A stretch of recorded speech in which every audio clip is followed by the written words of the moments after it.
Space, the final frontier.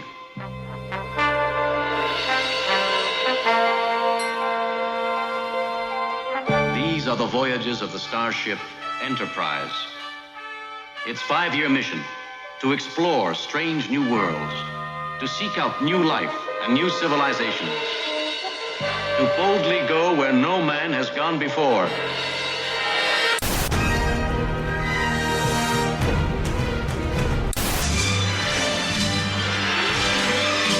Robotech.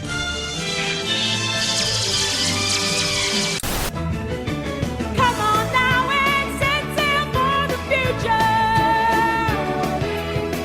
Fly the sky, oh, the lava.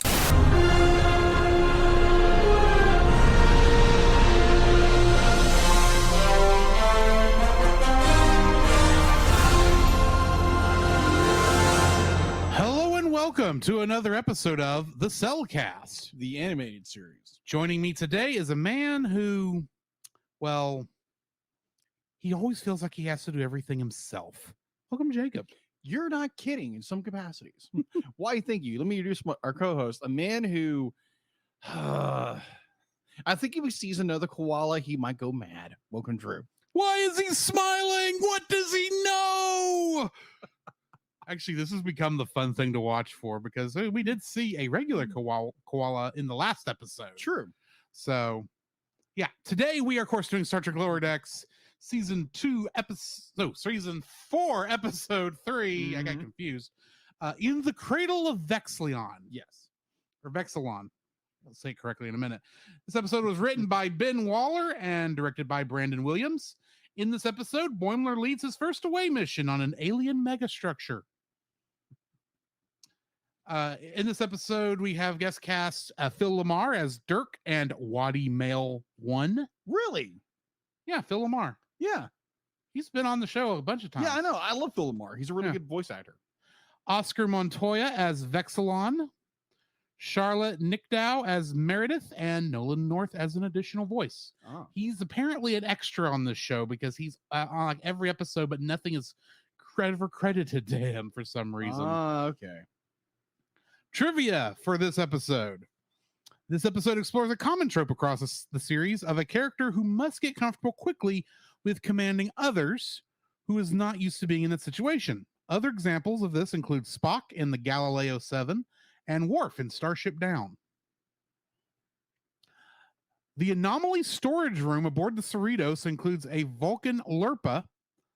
That's the sword Q-tip thing that they fight with in Amok Time. I think. Okay, yeah. That's when Spock fought Kirk. Okay, got it. Yeah.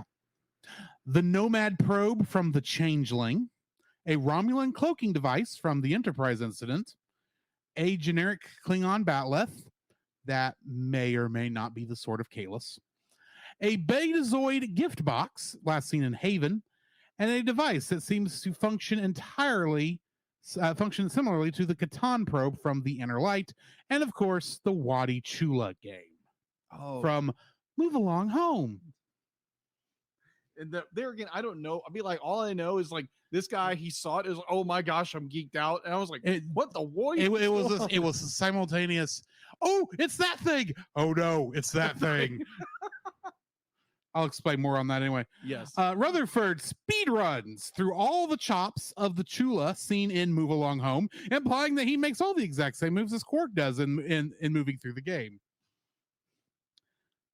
After Boimler briefly dies, he experiences a vision of the Black Mountain referenced by Shax after his return from the dead in We'll Always Have Tom Paris, and the cosmic koala that has shown up in multiple episodes of Lower Decks. He actually has a line this episode. Yeah. And it's reversed. If you reverse it back, the cosmic koala says, "It is not your time, Bradward Boimler."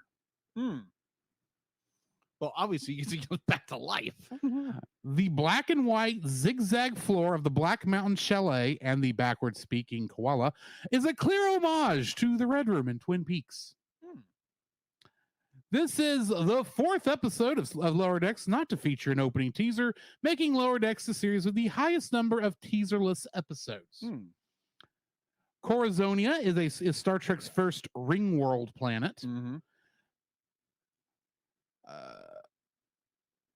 The power cores on Corazonia, installed during Starfleet's first contact with the planet, are similar in design to the warp core aboard the Enterprise NX-01. And in the last episode, we learned that Billups had a pet dragon growing up called, 2 episodes ago, a pet dragon growing up called Fiddlesticks. And now we discover he has a pet ferret named Lancelot. Lancelot, who normally sleeps in his snuggle tower in Billups' quarters, apparently does not much like Rutherford, and the feeling is mutual. So if the ferret's name is Galahad, No, the ferret's name is Lancelot. Lancelot, that's what I meant to say, Lancelot. So is he going to betray his owner at some point? Maybe. Just based on the name. I mean, he's not in the. He for the most part is not under the control of his owner. That is throughout true. most of this, but either way, yes. What are your thoughts on this episode? This was interesting. You get Boimler in a situation he's not used to in a command situation, and of course he doesn't want to put anybody else in danger, so he's going to try to do everything himself. Right. And the Vulcan, what is her name? T'Lyn.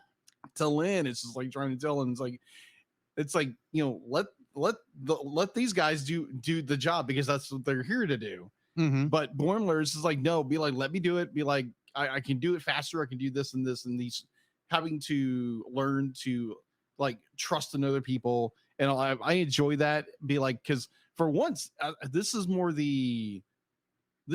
like the B story to the A story. Yeah. Right. Okay. And correct. Well, that's the thing is, I'm not sure what I think technically the ring world is the A story, but there's 2 different stories. Yeah, there's 2 different stories on the ring world, because you've got the captain trying to do tech support, which you thought she would have learned by now. Yeah, to let engineers do that. Yeah, someone's a little prideful. Yeah, and I'm assuming somewhere else on the ring world they're doing. Rutherford's having this little thing, so you've got like a story and an A-B story, for lack of a better term. And then you get the B story, which is all the stuff that Mariner and Rutherford and Tendi are dealing with up in the isolinear ship room. Yeah, which I'm guessing has got to be part of the computer core. Yeah, I would think so. It's the atypical Mariner, where Mariner thinks they're playing with her, they're doing this, it's not her, it's Tendi. That's right, Tendi. It's Tendi who's convinced that it's a hazing thing. That's right. And Mariner plays into it because she's not going to be made a fool of. That's true. I forgot to be like, this was more Tendi than Mariner. But you're so used to assuming it's Mariner's fault. Mariner's gonna do something right. But it was like, okay, it's Tendi this time. But which is like, okay, be like, I can see that. And of course, Mariner's gonna play into it. Yeah. And then Rutherford like just follows the lead, and it turns into an actual hazing, and it's more because it actually was hazing. But their lieutenant, their higher lieutenant, I don't know what you call him. Okay, so the ranks are ensign at the very bottom. You've got lieutenant junior grade, which is what they're at. Yeah. Then lieutenant, then lieutenant commander, then commander, and then captain. Yeah. Now, granted, roles like chief medical officer, right. Those are roles aboard a ship, not necessarily a rank. True. But the chief medical officer is obviously in charge of all the medical stuff on the ship, that sort of thing.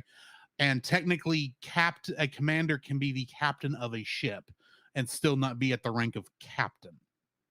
Fair. I know that's weird, but that's just how it works. A little. It's not entirely military based, but the head of the ship is the captain, no matter what. Yeah.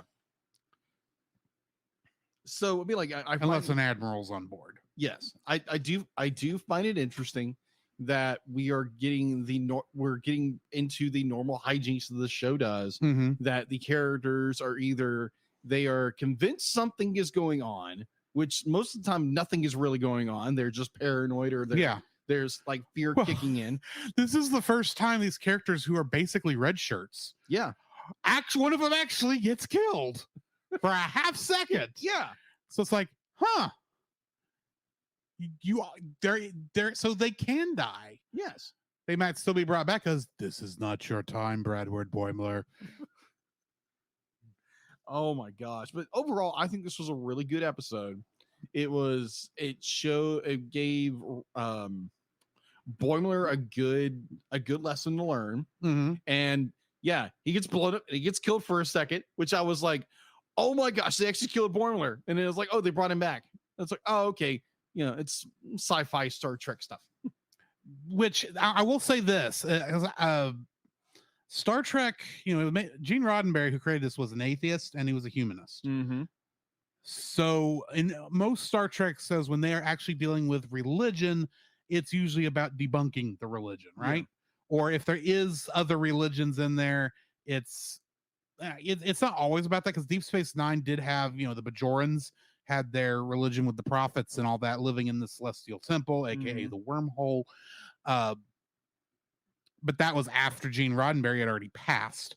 So after he's kind of left, they have been adding more pro-religious stuff back into the show. Yeah. And then this whole thing with the koala and the fact that they stayed in continuity with Shaxs talking about the giant pyramid and everything. And I'm like, oh, wow. So this is slowly becoming a thing. Yeah. I'm curious. Honestly, I am very curious if this will the thing with the cosmic koala, or whatever I'm calling it this week. I think I've called it celestial koala and cosmic koala, but I like cosmic koala better. I am curious if this might show up in another non-comedic show, or if we'll eventually get confirmation that this is like my original assertion as to what the cosmic koala was. This is all Q just being a jerk. That would be hilarious. That would be hilarious. To everything I understand, like who the character entity of Q is, he would do it. Oh yeah, of course. The problem is, I mean, he's outside of a couple of quick like jabs in lower decks, which was made solely just because they wanted to bring Q in, and then a storyline involving Voyager. He's mostly been Captain Picard's nemesis, and technically he died. That's all I'm gonna say. Okay. Technically, Q is dead.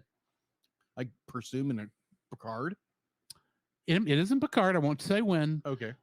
But you have to think fourth dimensionally to understand Q in this instance. Okay. That's all I'm going to say. I think that's actually going to be it, because I think so. There's just not as much to talk about with this one, and we're only doing one episode this time. That's true. So also, I do want to bring up the fact there is the looming problem of this lone either vessel or probe or whatever is taking out different. And it did not show up in this episode, so I am looking forward to seeing that. I haven't looked up the name of the next episode yet. I think I saw it a moment ago. Because I was looking at Lower Decks earlier. Oh, I had it, and then I clicked a button, and it went away. Wrong button. Something borrowed, something green. Okay. So I'm guessing, is Tendi getting married? Maybe. I mean, there was that shot in the trailer of her and Mariner on obviously Orion planet. Okay. Are we going to see the mistress of the winter constellations getting married? Oh my gosh. I still want to know what that's about. And this might be this might be the best chance we're going to get to find out what her actual role was and how much of a rebel she's being, because I have a suspicion she's rebelling. Yeah, I would against her Orion upbringing. I would be very shocked if Tendi was a little more rebellious than Mariner. It's all relative. Culturally, true. I mean, either way, we'll get into that later. Yeah. Join us next week for Something Borrowed, Something Green, and we will catch you then. But in the meantime, this has been Drew. This is Jacob. And we'll catch you in the next frame. You can follow Jacob on his Facebook at Jacob B. Heron. His Facebook page, Jacob's Daily Art Corner, where he tries to draw each and every day. His Instagram at Jacob B. Heron. His Twitter at Jacob Heron. And his Letterboxd at Jacob Heron. You can find Drew on Facebook at Drew Dodgen. His Facebook page, Drew's Photo Bin, to see his photography. His Letterboxd page at GGeorge759. His Twitter at GGeorge759. And Instagram at Drew Dodgen. You can like us on Facebook at the Cellcast Podcast. On Twitch at the Cellcast Gaming. On YouTube at Cellcast. On Twitter at cast_cell. The Cellcast can be found at Apple Podcasts, Google Play Podcasts, Not anymore. Stitcher, Spotify, or anywhere else fine podcasts are downloaded from. Please rate and review us where you found us, and also on Podchaser. Email us at thecellcastpodcast@gmail.com.